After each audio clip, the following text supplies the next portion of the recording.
Hello guys, இன்றைக்கி செல்வி cooking சேனலில் கிறிஸ்பியான உளுந்த வடை தான் செய்ய போகிறேன். வாங்க எப்படி செய்கிறதுன்னு பார்க்கலாம். அதுக்கு இப்போ காட்டியிருக்கிற கிளாஸால் ஒரு கிளாஸ் உளுந்து எடுத்திருக்கேன். அதே கிளாஸில் அரை கிளாஸ் இட்லி அரிசி எடுத்திருக்கேன். ரெண்டுத்தையும் தனித்தனியாக வாஷ் பண்ணிவிட்டு ஊற வச்சுக்கலாம். தண்ணி ஊற்றி 1 மணி நேரம் ஊற வச்சு எடுத்துக்கோங்க. இது ஊறினதுக்கப்புறம் கிரைண்டரில் போட்டு அரைச்சிக்கலாம். கிரைண்டரில் அரைக்கிறப்ப வடை நல்லா ப்ளஃபியாக வரும். அதனால் முடிஞ்ச அளவு கிரைண்டர்லேயே அரைக்க பாருங்கள். அதேமாதிரி கிரைண்டரில் மாவு அரைக்கிறப்ப முதல்ல உளுந்தை போட்டு அரைங்க. உளுந்து அரைக்கிறப்ப ரொம்ப தண்ணி ஊற்றிடாதீங்க. வடை சொதன்னு போயிடும் எண்ணெயில். அதனால் முடிஞ்ச அளவு கெட்டியாக அரைக்க பாருங்கள். கெட்டியாக தான் அரைக்கணும். வடைக்கு தண்ணி லைட்டாக தெளிச்சிக்கோங்க. நல்லா உளுந்து அரைச்சிட்டு அதை இந்த மாதிரி தண்ணியில் போட்டு பாருங்கள். இந்த மாதிரி மிதக்கிடுச்சுன்னா மாவு ரெடி ஆகிடுச்சின்னு அர்த்தம். இந்த மாதிரி நல்லா சாஃப்டாக இருக்கணும். இந்த ஸ்டேஜில் மாவை வழித்து எடுத்துருங்க உளுந்த மாவு. அதுக்கப்புறம் அரிசி போட்டுக்கலாம். அரிசி போடுறப்ப அதில் தேவையான அளவு உப்பு சேர்த்துருக்கேன். அதுக்கப்புறம் 1/4 டேபிள் ஸ்பூன் சோம்பு சேர்த்துருக்கேன்.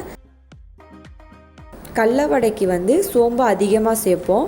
உளுந்த வடைக்கு வாசனைக்காக 1/4 டேபிள் ஸ்பூன் சேர்த்துருக்கேன். சோம்பு சேர்த்து செஞ்சு பாருங்கள். நல்லா வாசனையாகவும் டேஸ்ட்டாகவும் இருக்கும்.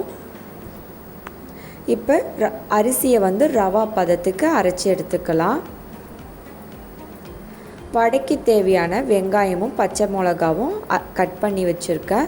2 கைப்பிடி சின்ன வெங்காயம் கட் பண்ணியிருக்கேன். பச்சை மிளகா 6 பச்சை மிளகா கட் பண்ணியிருக்கேன். காரம் உங்களுக்கு ஏற்ற மாதிரி சேர்த்துக்கோங்க. அதை அரைச்ச மாவில் சேர்த்துக்கலாம்.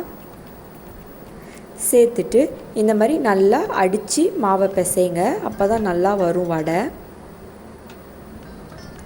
இப்போ ஸ்டவ் ஆன் பண்ணிவிட்டு கடாயில் எண்ணெய் ஊற்றிக்கலாம். எண்ணெய் நல்லா சூடாகணும். அதுக்கப்புறம் தான் வடை போடணும்.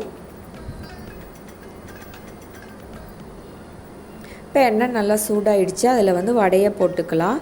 உளுந்து மாவு அதேமாரி ரொம்ப நேரமாக அரைக்க விடாதீங்க. ரொம்ப நேரம் அரைச்சாலும் எண்ணெய் இழுத்துக்கும். வடையை எண்ணெயில் போடுறப்ப எண்ணெய் இழுத்துக்கும். அதனால் ரொம்ப நேரமாக அரைக்க விடாதீங்க. அரைக்கிறப்ப தண்ணியும் அதிகமாக ஊற்றி அரைச்சிடாதீங்க. மாவு கெட்டியாக அரைச்சி எடுத்துக்கோங்க உளுந்து. அப்போ தான் வடை நல்லா கிறிஸ்பியாக வரும்.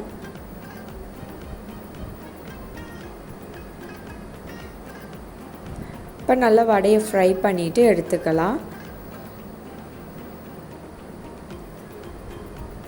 இப்போ வடையை எண்ணெயில் போடுறப்ப லைட்டாக தண்ணி தொட்டுட்டு வடை மாவை எடுத்து இந்த மாதிரி நடுவில் குழி பறித்து போட்டுக்கோங்க. ஈஸியாக வரும். கையில் தண்ணி தொட்டுட்டு போடுறப்ப.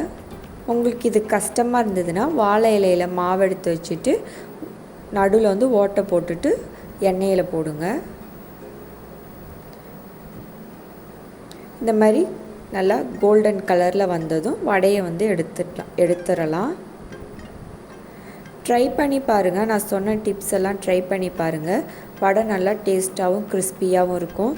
பிடிச்சிருந்தா செல்வி குக்கிங் சேனலுக்கு சப்ஸ்கிரைப் பண்ணுங்கள். தேங்க்யூ.